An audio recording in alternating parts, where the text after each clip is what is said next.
Restons au football pour parler cette fois des éliminatoires de la Coupe du Monde 2026.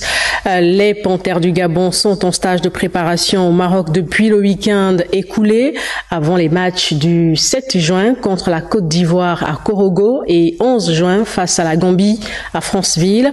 La phase technique de ce stage se déroule avec la majorité de l'effectif. C'est ce que nous font dire Charles Goulard et Eric Kassa.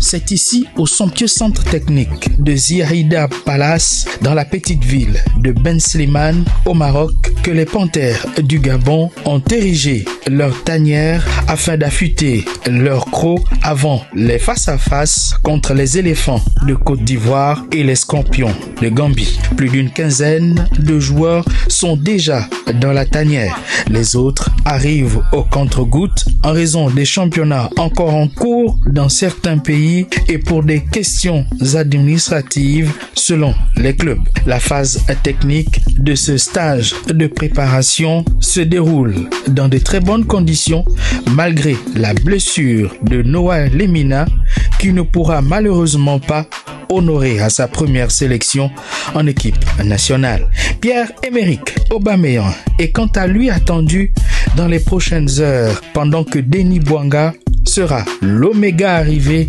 dans la tanière, à savoir le 2 juin prochain. Thierry Mouyouma, le staff technique et l'ensemble des Panthères du Gabon, unis dans la concorde, se préparent sereinement dans de très bonnes conditions.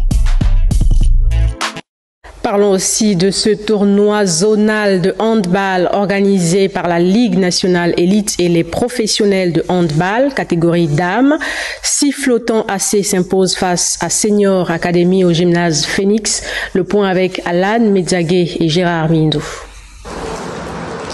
La zone est minée par les dames. Confrontation mythique avec un rendu alléchant. Des arrêts, des pétards, des filets qui tremblent. Score à la mi-temps, 10 pour Senior Academy en vert et 7 pour Sifflotant Athletic Club en bleu. Au retour des vestiaires, Senior s'impose 18-15 face à Sifflotant malgré les premiers assauts de leur rencontre. Il faut d'abord féliciter les filles pour tout le travail effectué. Parce que, comme vous le savez un peu, c'est pas souvent facile avec cette équipe qui a souvent dominé plusieurs fois notre équipe. Donc nous avons beaucoup travaillé. Aujourd'hui, je crois que tout le mérite revient au travail effectué.